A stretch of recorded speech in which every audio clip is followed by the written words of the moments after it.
प्रिय साथियों, भाइयों बहनों एवं छात्र तथा छात्राओं, हमारे चैनल पढ़ो बढ़ो की ओर से और हमारी तरफ से आप सभी के लिए हार्दिक शुभकामनाएं एवं हार्दिक वंदन, अभिनंदन तथा नमस्कारां। आज का विषय है यण स्वर संधि। तो यण स्वर संधि का सूत्र है इको यणच। हम आज इसी सूत्र की व्याख्या के आधार पर परिभाषा बताने जा रहे हैं और इसके नियमों को। तो देखें, यण स्वर संधि का सूत्र जो है इको यणच। इको यणच का तात्पर्य हुआ, इक का अर्थ हुआ इक प्रत्याहार के वर्ण।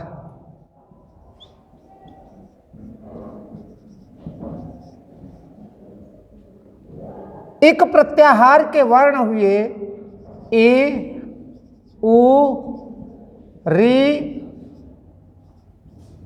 ली और इसके साथ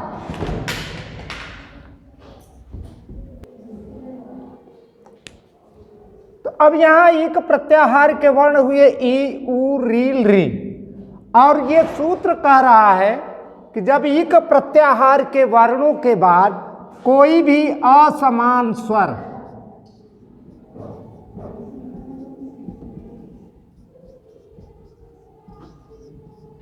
आता है,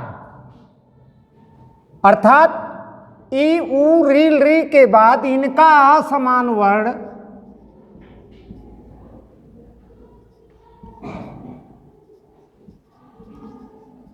स्वर आता है, तो दोनों का मिलाकर यण प्रत्याहार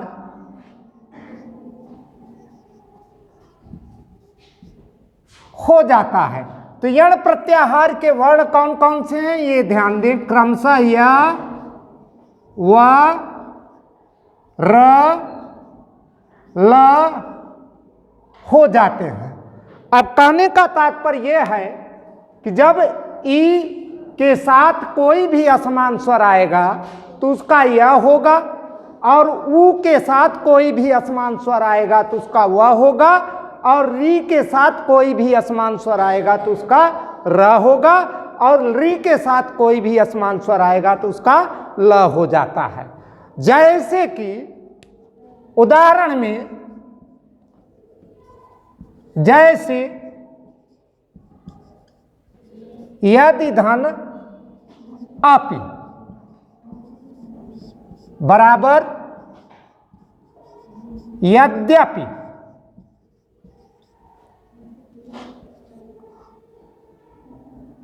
भानुधन अपि बराबर भान्वापि।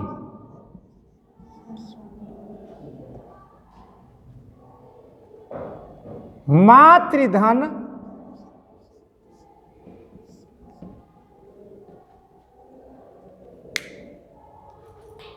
आज्ञा बराबर मात्राज्ञा। लृधन आकृति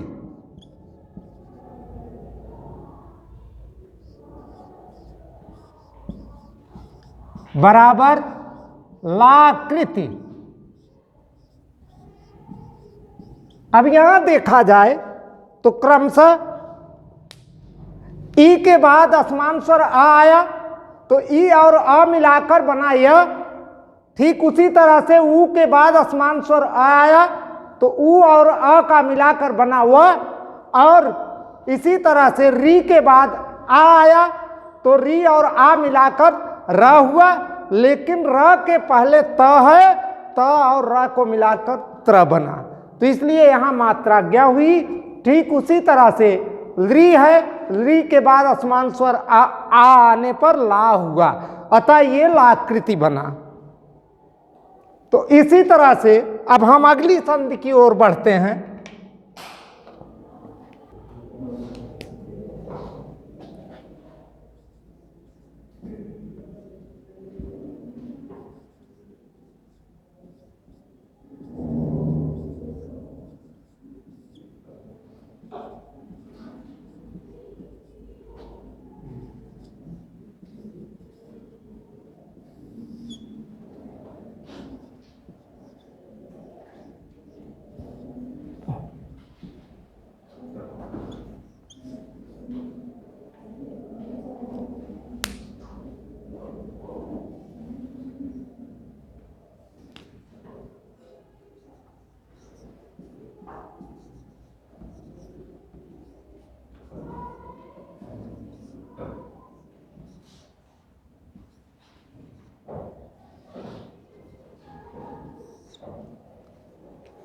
तो अब ये अगली संधि है वृद्धि स्वर संधि।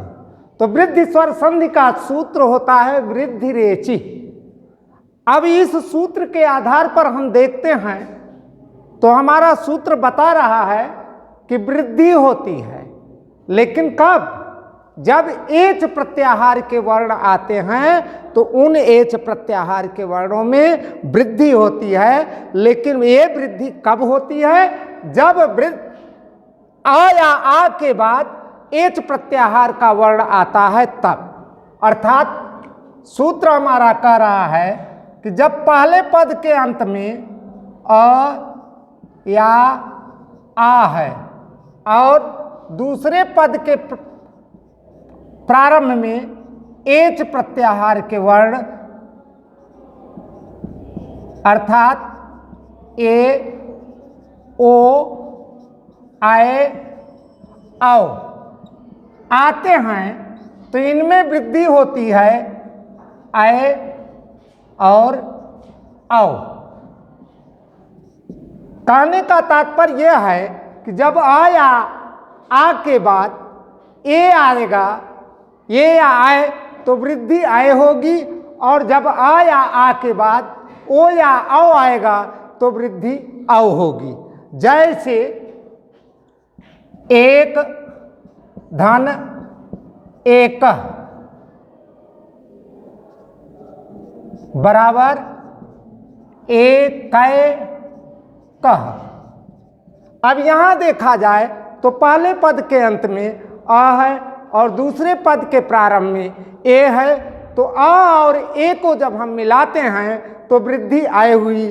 तो ये वृद्धि आए पहले वाले व्यंजन पर, आ के पहले वाले व्यंजन, पहले वाला व्यंजन है क, तो उस क पर वह वृद्धि की गई तो हुआ ए क। इसी तरह से वन धन ओकस बराबर वनौ कस। ठीक उसी तरह से यहां भी आया, आ के बाद ओ आया तो ओ का, इस ओ का वृद्धि औ हो गया, और वो वृद्धि अ के पहले वाले वर्ण न पर की गई, अर्थात वनौ कस हुआ। अब अगली संधि है अयादि स्वर संधि।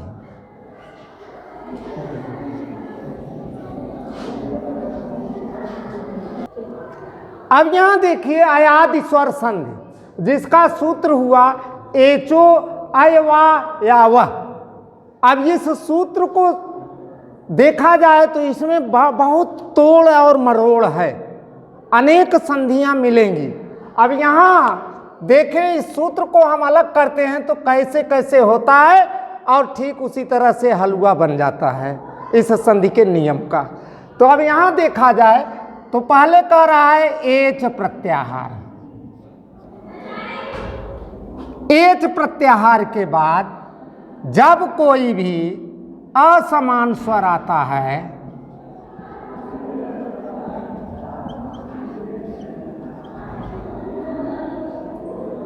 तो वह उसका दोनों का मिलाकर क्रमशः आय आव आय आव हो जाता है। अब यहां ये कह रहा है हमारा सूत्र एचो आय आव आय आव, इतने इसमें तोड़ और मड़ोड़ हैं।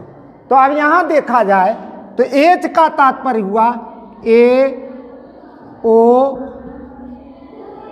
आए आओ, धन असमान स्वर,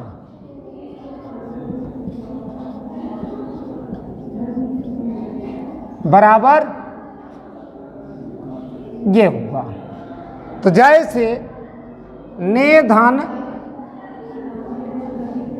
अनम बराबर नयनम,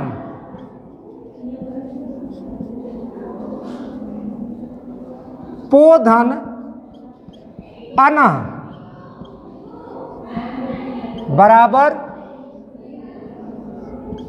पवन, नय धन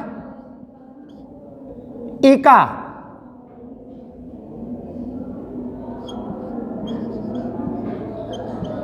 बराबर नायिका।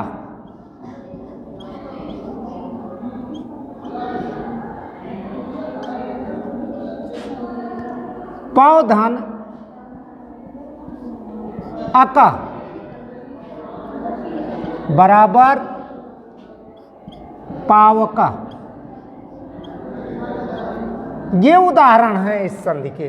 अब कहने का तात्पर्य यह हुआ कि जब एच प्रत्याहार के बाद एच प्रत्याहार के वर्णों अर्थात ए, ओ, ऐ, औ के बाद कोई भी असमान स्वर आता है तो क्रम से उनका परिवर्तन आय, आव, आय, आव हो जाता है। जैसे कि ए के बाद असमान स्वर आएगा तो वहाँ आय होगा, ओ के बाद असमान स्वर आएगा तो वहाँ औ होगा, आय के बाद असमान स्वर आएगा तो वहाँ आय होगा, और औ के बाद असमान स्वर आएगा तो वहाँ आव होगा।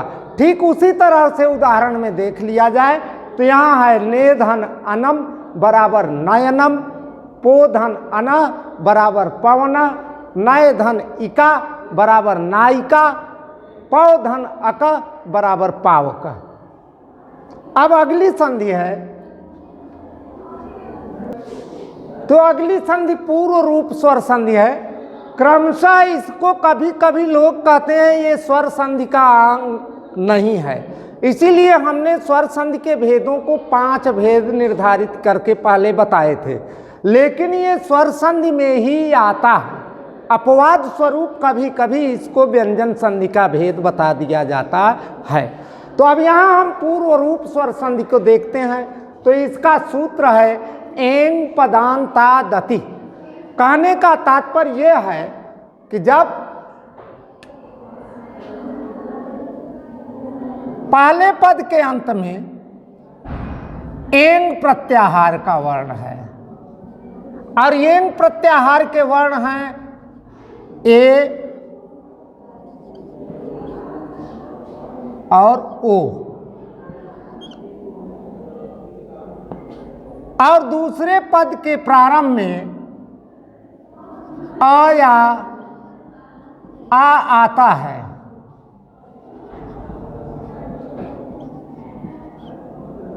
तो इस अ का हम परिवर्तन करते हैं पूर्व रूप के रूप में। यह है पूर्व रूप।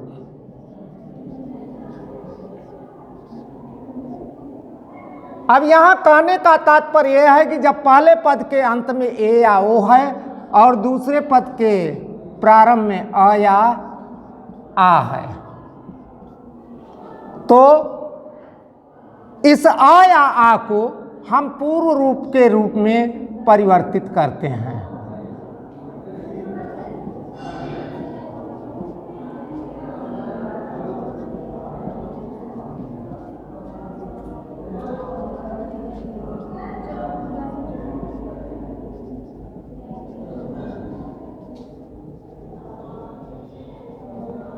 जैसे कि उदाहरण में देखा जाए तो यहां